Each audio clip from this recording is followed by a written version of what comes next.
Fala aí, pessoal, como é que vocês estão? Vamos para mais um Respondendo Perguntas aqui. Vamos ver que tipo de perguntas vocês têm mandado pra gente, as dúvidas principais. Lembrando, se você quiser mandar, pode mandar pelo e-mail, pelo Instagram, pelo Facebook. Se não quiser ser identificado, pode colocar aqui também. Ou comenta aqui no próprio vídeo, que daí a gente vai estar vendo a sua pergunta e respondendo pra vocês. Então vamos nessa. A primeira pergunta não é uma pergunta, é o... Começamos bem já.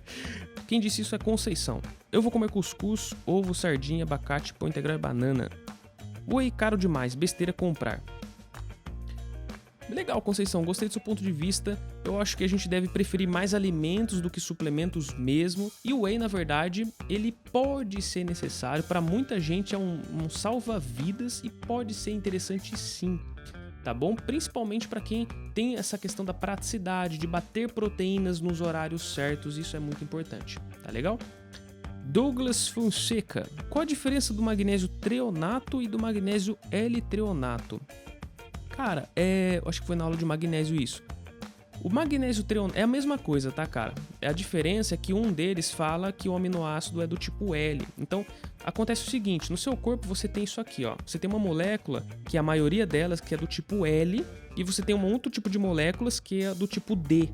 A maioria dos aminoácidos, a maioria dos elementos que a gente tem é tudo L. Mas a gente tem um pouquinho de D também, alguns organismos têm, mas enfim, a maior parte é L.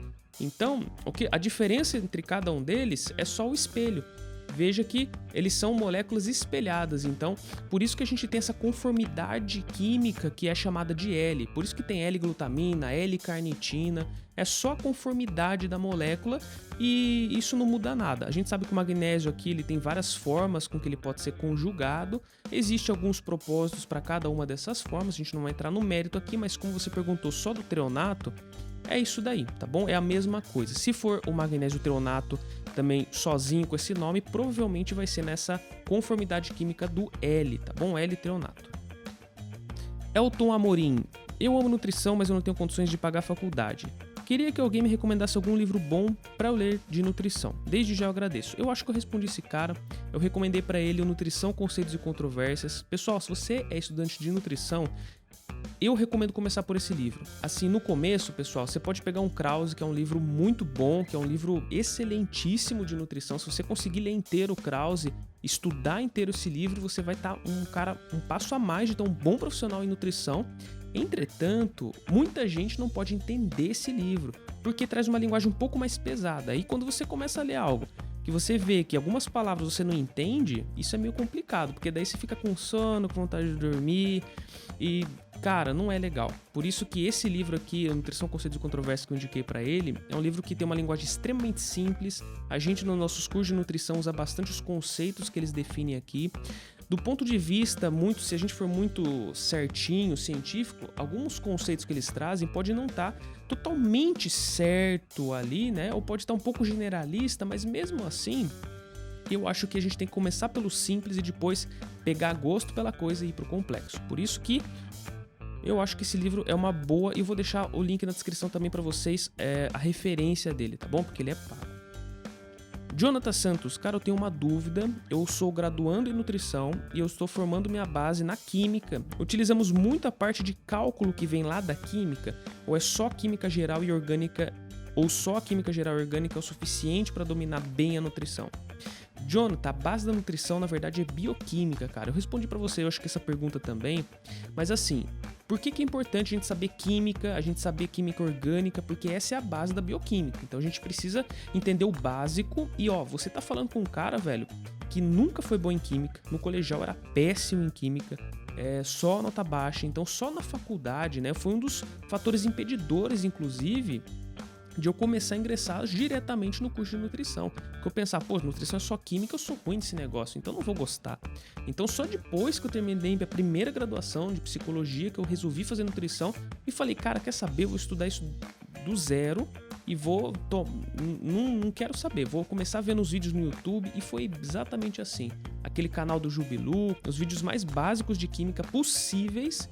Aí eu fui baixando algumas apostilas, pegando apostila de universidade, daí durante a faculdade a gente já tinha também uma matéria relacionada com isso, e isso facilitou muito o entendimento de bioquímica, tá tá bom? E mesmo assim, muitos cálculos, se a gente for pegar o Leninger, que é um dos livros base de bioquímica, cara, você não precisa saber ele inteiro, tá bom? E sabe por quê? Você pode ter familiaridade com os conceitos abordados ali, mas na verdade nossa mente é muito ingrata e acaba não lembrando aquilo que a gente não usa.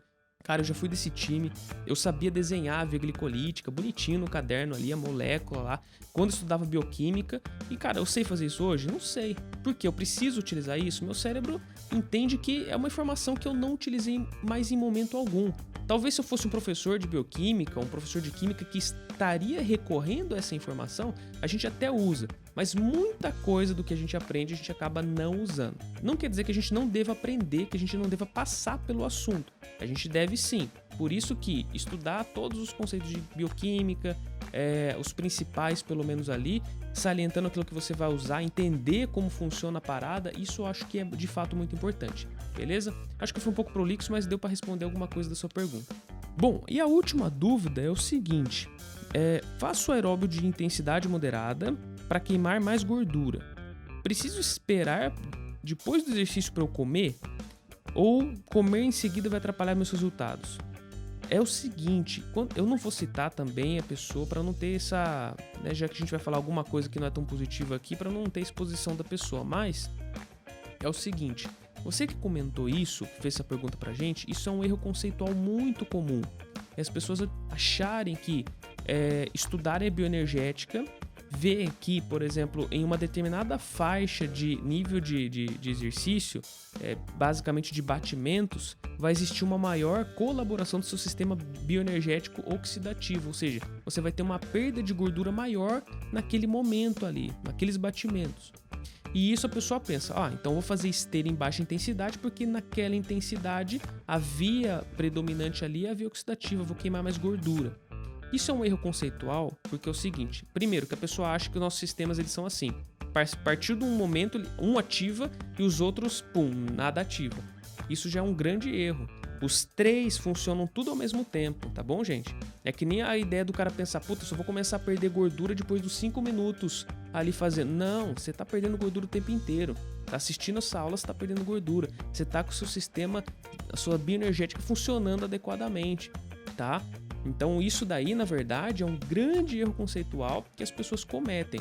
Por isso, tome cuidado. Se você for pegar um exercício intenso por 30 minutos, correto? E um outro exercício de moderada intensidade por 30 minutos, compare. No exercício intenso, você vai ter 70% da via predominante ali utilizando carboidratos. A oxidação de carboidratos vai ser maior nessa via. No exercício moderado ali, 70% vai ser de gorduras. Se você pegar no exercício intenso, a quantidade de gorduras é 30% que vai ser realmente oxidada ali. Se você pegar no exercício mais moderado, é 70% das gorduras que vão ser oxidadas. Ou seja, você vai falar o seguinte, poxa, que legal, 70% de gordura e 30% de carboidrato, vou preferir o exercício moderado.